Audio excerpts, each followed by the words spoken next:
Hallelujah, सबको जय मसीह की। अब हम नया नियम से पढ़ेंगे मत्ती का अध्याय 5 से लेकर, जिसमें प्रभु लोगों को उपदेश दे रहे हैं, उन्हें जीवन निर्वाह के बारे में बता रहे हैं कि तुम्हें अब अपने जीवन में कैसी सोच के साथ रहना है। हालेलुया। मेरे प्रियो, हमने अब तक पढ़ा कि प्रभु ने हमें क्रोध और हत्या के बारे में बताया, व्यभिचार के बारे में बताया, लेकिन आगे प्रभु बता रहे हैं तलाक। हालेलुया। वचन में लिखा है कि यह भी कहा गया था कि जो कोई अपनी पत्नी को तलाक देना चाहे तो उसे त्याग पत्र दे। प्रभु परमेश्वर कहते हैं कि तुमने जब व्यवस्था पढ़ा तो उसमें ये लिखा है कि जो अपनी पत्नी को त्याग देना चाहे तो उसे त्याग पत्र लिख के छोड़ सकता है, परंतु मैं तुमसे यह कहता हूँ कि जो कोई अपनी पत्नी को व्यभिचार के सिवा किसी और कारण से तलाक दे तो वह उससे व्यभिचार करवाता है, और जो कोई उस त्यागी हुई से विवाह करे वो भी व्यभिचार करता है। हालेलुया। लेकिन प्रभु यीशु मसीह ने कहा कि वो तो व्यवस्था की बातें थी, वो पुराने नियम की बातें थी, लेकिन अब जो मैं आया हूँ तो मैं तुमसे उपदेश देता हूँ, मैं तुमसे बातें करता हूँ, तो कहता हूँ कि तुम अपनी सोच को बदल डालो, यानी अपने मन को फिराओ। तो अब मैं तुमसे कहता हूँ कि वो जो पुरानी बातें हैं उसको तुम लेके आगे नहीं बढ़ सकते, क्योंकि मैं तुमसे कहता हूँ कि अब तुम अपनी पत्नी को त्याग नहीं सकते, उसे तलाक नहीं दे सकते। जो कोई अपनी पत्नी को व्यभिचार के सिवा, हालेलुया, यानी गलत राहों पे जब वो चलती हो, जब वो व्यभिचार करती हो, जब वो दूसरे पुरुष के साथ पाई जाती है, तब तो तुम उसे छोड़ सकते हो। लेकिन यदि उसके जीवन में कोई परेशानी है, उसे कोई बीमारी है, उसे कुछ करने नहीं आता, वो तुम्हारे अनुसार नहीं है, तो तुम उसे सिखाओगे, तुम उसे बदलोगे, लेकिन उसे छोड़ नहीं सकते हो। हालेलुया।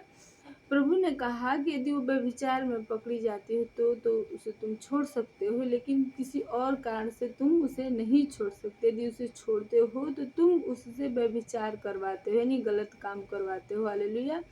और जो उस त्यागी हुई से शादी करता है वो उससे व्यभिचार करता है। हालेलुया। मेरे प्रियो, हमने पुराना नियम पढ़ा था, तो हमने ये पढ़ा था कि प्रभु ने आदम के बीच से हव्वा को निकाला था। हालेलुया। अतः यदि एक इंसान की जब शादी हो जाती है, जब वो उसकी हव्वा से मिल जाता है, तो उसे अपने शरीर का ख्याल रखना है। यदि वो गलत राहों पे पाई जाती है तब तो उसे छोड़ना है, अन्यथा किसी और कमियों के कारण उसे नहीं त्यागना है। जो उसकी शरीर है उसकी उसे रक्षा करना है, उसको बना के रखना है, उसको सजा के रखना है, उसको ऊंचे पे रखना है। हालेलुया। मेरे प्रियो, हमारे आत्मिक पिता कहते हैं कि यदि मेरे जीवन में जो मेरी पत्नी का आदर नहीं करता है उसको मैं अपने जीवन में कोई स्थान नहीं देता हूँ। हालेलुया। अतः मैं उसे अपने सामने से दूर कर देता हूँ, क्योंकि जो मेरी पत्नी का आदर नहीं कर सकता है, जो कि मेरी देह है, तो मैं जो सिर हूँ, जो मसीह हूँ, वो मेरी क्या आदर कर सकता है। हालेलुया। अतः हमें भी अपने आत्मिक पिता की सोच के समान ही अपने जीवन को व्यतीत करना है कि हम जो पति पत्नी हैं, हम एक दूसरे में मसीह के सिर हैं और उसकी कलीसिया हैं। हालेलुया। यानी उसके धड़ हैं। तो हमें अपने जीवन में प्रभु के भय के कारण एक दूसरे का आदर करना है। हालेलुया।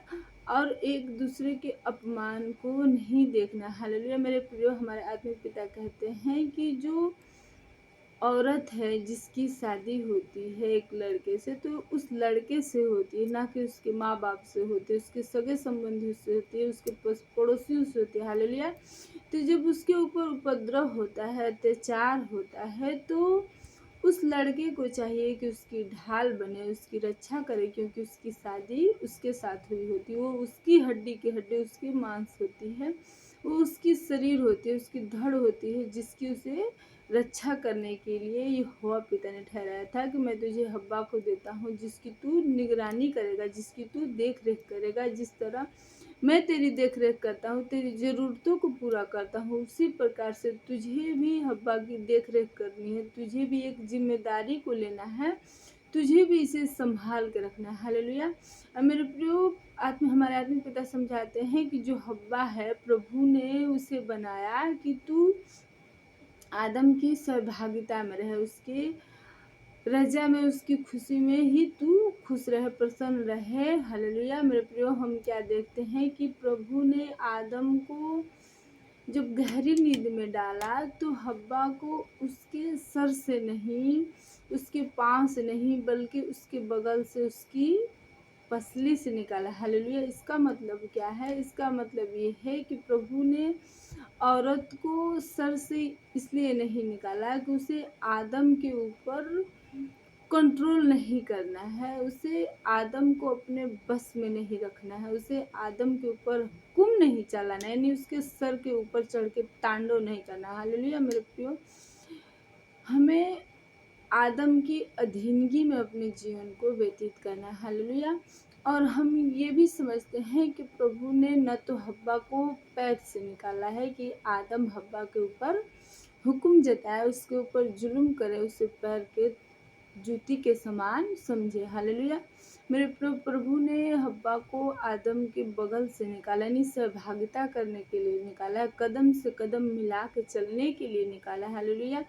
अतः हमें एक दूसरे को, अपने रिश्ते को मजबूत करके साथ मिलके चलना है और प्रभु के भय के नीचे रह के अपने जीवन को व्यतीत करना है, ताकि प्रभु की आशीष से हमारे जीवन में बनी रहे। हालेलुया। आमीन।